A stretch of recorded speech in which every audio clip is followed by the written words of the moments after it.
Olá, gente, bom dia. Acho que até agora vocês já ouviram falar um pouquinho sobre nanocelulose, né? E principalmente as aplicações, como são feitas e tudo isso. O detalhe diferente que eu vou falar é que nós usamos resíduos agroindustriais para produzir. Ou seja, nós usamos o lixo de outras áreas para produzir a nanocelulose. Então, o que é interessante aqui, para nós não é tão o preço e nem como ela está sendo produzida, mas sim em dar fim a um resíduo, a acabar com um problema. Então, o que o professor primeiro falou de todas as tecnologias, tal, nós fazemos coisas de bancada. Nós começamos lá do básico. Por quê? Para tentar dar fim a um problema. Então, mas um detalhe, eu vou falar bastante o que eles já falaram. Então, vocês vão ver de novo a escala nano, tudo isso nós vamos repetir. Então, novamente, tem que ter uma das escalas em nanômetros. E há dois tipos, a bacteriana e a vegetal. Então, eu vou mostrar o processo de produção das duas que nós fazemos no laboratório, que é o residual. Só um adendo, quando vocês viram a programação, era o professor Alcides Leão. Ele não pôde vir, eu sou doutoranda dele, e essa é uma das duas áreas em que eu trabalho, junto com o etanol de segunda geração. As duas nanos, elas precisam ser biodegradáveis, por isso que elas têm todas essas aplicações que o Germano falou para vocês. Aqui está a figurinha para quem ainda não conhece o que é uma celulose. O pessoal aí de Florestal que já está cansado de ouvir falar disso. Então, aqui as nossas queridas glicoses se unindo e formando a celulose. E aqui o papel, a polpa para vocês, só para a gente entrar no clima da celulose. A escala dela. Então, como normalmente nós estamos falando em celulose, estamos falando de árvores, começamos por aí. Então, começamos em centímetro, numa secção transversal, e vamos chegar até a glicose, que é com o Armstrong. Então, a molécula de celulose está aqui, em 1 nanômetro. Esse aqui é o que nós estamos tentando chegar, tentando produzir. Aqui está a nossa membrana bacteriana e aqui a vegetal. As duas foram produzidas no nosso laboratório de forma simples. A bacteriana foi produzida por vinhaça de alambique, foi meio de vinhaça. Aqui essa foto é um MEV super recente, foi tirado ontem esse MEV, me mandaram, né, da membrana de vinhaça. Então vamos ver lá a produção. E como no residual nós produzimos essas duas membranas, essas duas nanoceluloses. Começando com a bacteriana. O professor ali não gosta dela, mas essa aqui é a que eu prefiro. Ela é muito mais simples, muito mais fácil, me dá menos dor de cabeça. Então nós precisamos de um meio de cultura que tenha açúcar. Então essa bactéria, Acetobacter xilino, ela vai produzir a nanocelulose para nós. Mas para ela isso não interessa. Ela precisa produzir ATP. Como toda célula, ela tem um metabolismo e precisa produzir ATP. Quando ela usa o açúcar para produzir isso, o seu ATP, ela libera no meio, então ela excreta no meio nanocelulose. Mais ou menos para vocês, ainda que não está muito familiarizado com essa metodologia, é a metodologia da levedura. Ela produz ATP e nos dá álcool. Ainda bem, né? Então, esse aqui é um meio muito simples de produzir. Então, eu tenho um meio de cultura aqui embaixo, que eu coloco a minha bactéria e ela vai produzir essa membrana de celulose. Esses hérlias estão aqui com 1 semana. Em 1 semana eu já tenho uma quantidade significante de material, já é suficiente para eu fazer análise, para eu trabalhar. Sempre essa nanocelulose vai ser produzida entre o líquido e o ar. É aqui que a bactéria fica e é aqui que essa nanocelulose vai ficar. Esse é um processo fixo, então ele é sem agitação, por isso que ela forma uma membrana. Se eu tiver um processo em agitação, é formados filamentos e eles vão ficar no meio. Se eu pegar esse Erlen e chacoalhar, essa membrana vai descer e vai começar a formar outra membrana. Enquanto tiver nutrientes, há produção de nanocelulose. E quais são as vantagens e desvantagens? Em comparação com a outra, ela é mais pura. Então, ela não tem lignina, ela não tem nada, apenas a nanocelulose. Em uma semana, eu já tenho meu material. Isso é bom, mas isso também é ruim, porque eu só tenho ele em pequena escala. Nessa metodologia, eu não consigo produzi-lo em grande escala. Então, acaba sendo um problema quando estamos falando da parte econômica. Eu preciso ter condições ótimas para a bactéria. Então, ela tem que estar no pH adequado, ela tem que estar na temperatura adequada. Qualquer variação nisso, tenho problemas, tenho perdas de produção. E, além do mais, eu tenho perigo de contaminação cruzada. Qualquer contaminação, eu posso perder. E quando nós estamos falando em nanocelulose, há um fungo muito legal que ele adora elas, os fungos lignocelulósicos. Eles adoram degradá-las. Então, às vezes, num laboratório que trabalha com as duas culturas, se torna um pouquinho difícil. Então, a gente tem que ter muito cuidado com contaminação cruzada. Então, esses seriam as desvantagens para o nosso laboratório da produção da nano bacteriana. Agora vamos ver a vegetal. Eu vou falar um pouquinho sobre o pré-tratamento que nós usamos no laboratório, que para nós esse é o principal problema. A biomassa vegetal. Hoje, com quais biomassas nós estamos trabalhando? Com o pseudo-caule da bananeira, com o abacaxizeiro, que é o pé do abacaxi. Nós também estamos trabalhando com cigarros contrabandeados, então tem que dar um fim a esse cigarro, e bitucas de cigarro. Então é por isso que nós falamos, o nosso interesse é no resíduo. O que eu vou fazer para acabar com o resíduo? O que eu vou fazer para melhorar o descarte do lixo? Eu posso produzir algo com valor agregado? Se eu conseguir, essa é a ideia. Excelente. Então, é por isso que tentamos. Então, nem sempre nós damos tanta importância para o lado econômico. Eu sempre vou precisar fazer um tratamento físico, seja uma secagem, uma moagem.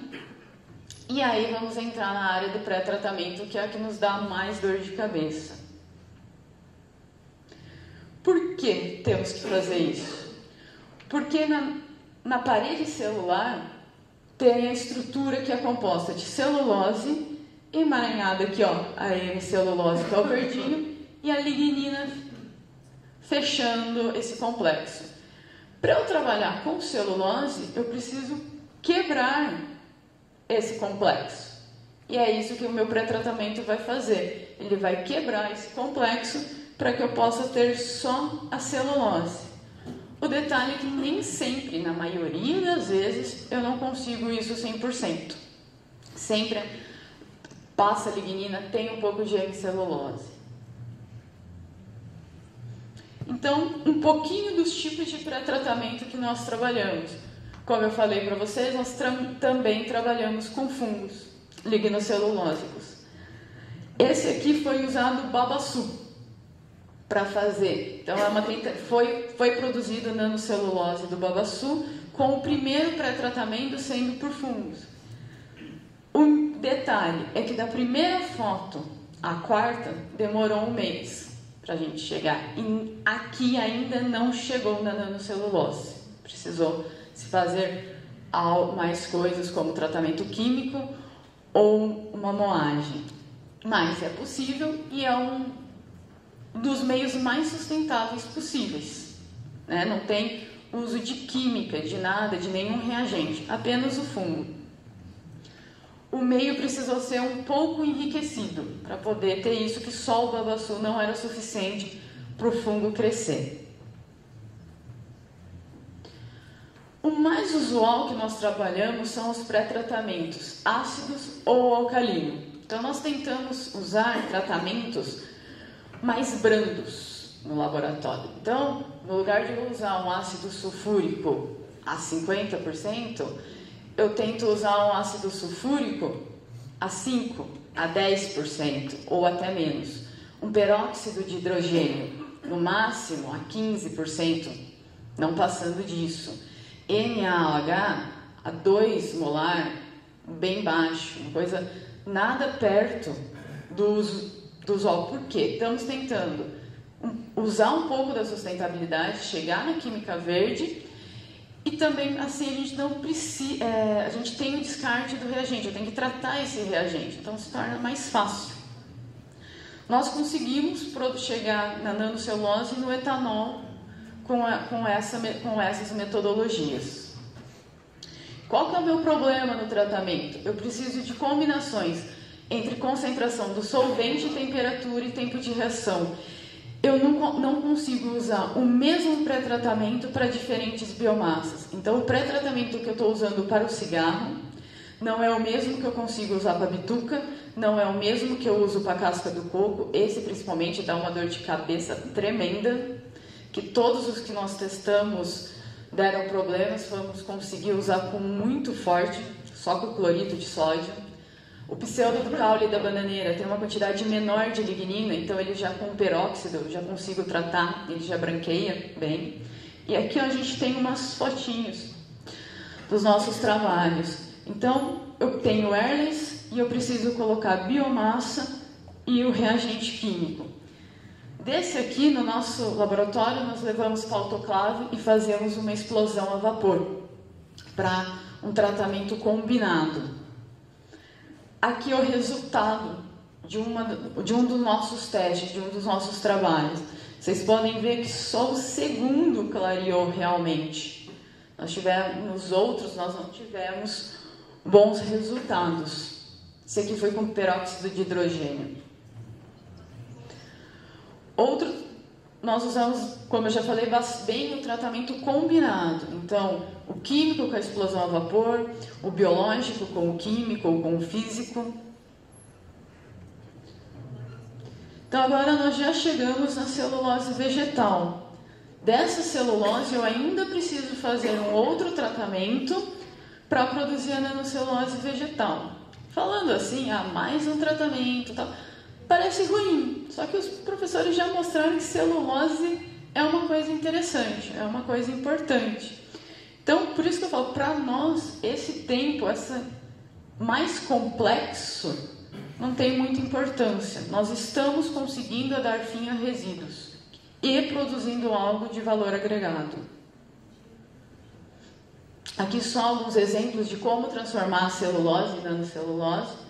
O mais interessante são as enzimas, mas ainda está um processo um pouco caro no momento para conseguir usar, então estamos usando mais o físico ou o químico.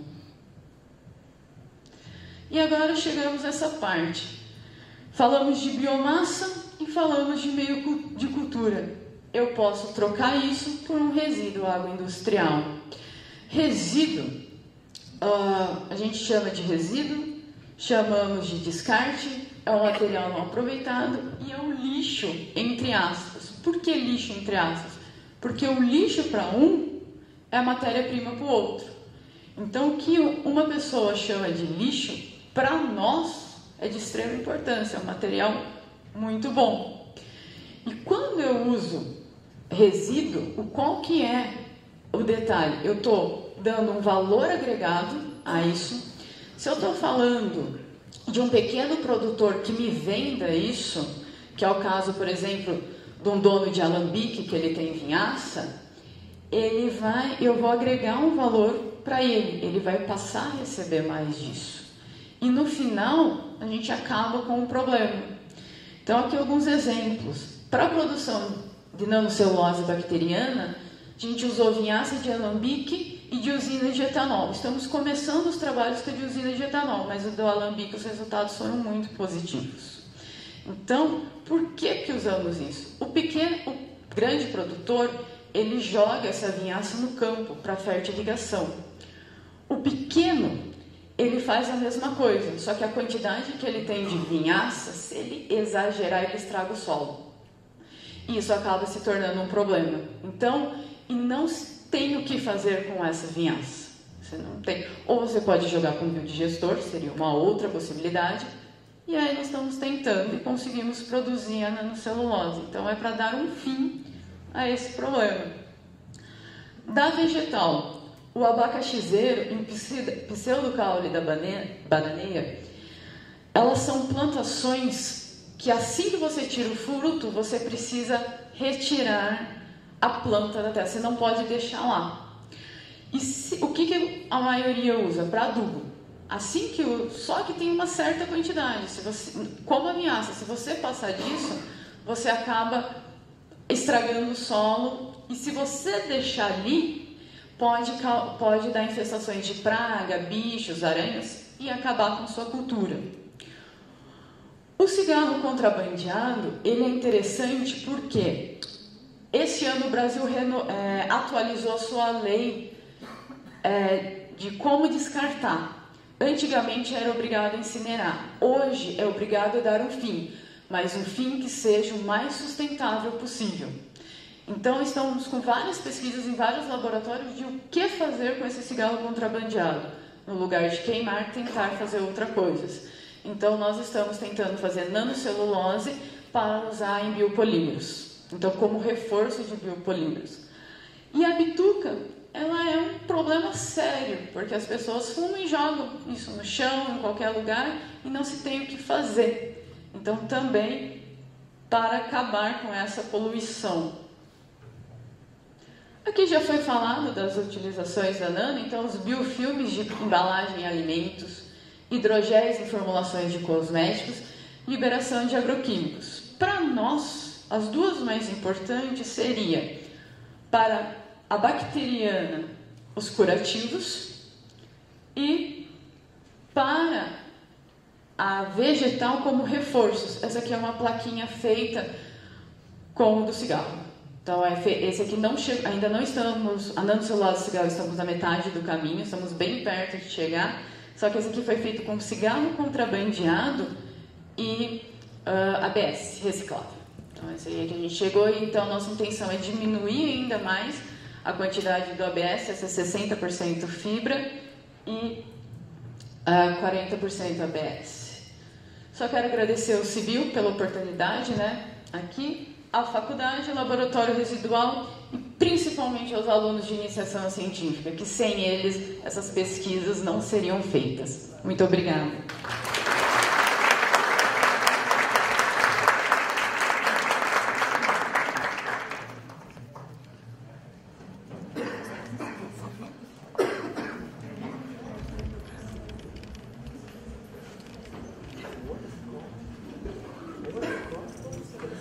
Nosso agradecimento à senhora Giovana Bronzato pela brilhante participação no nosso Cibil.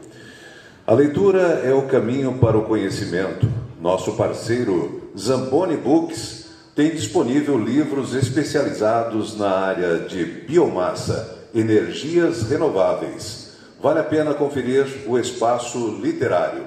Teremos agora o espaço do Coffee Break e esperamos vocês daqui a 20 minutos. Obrigado.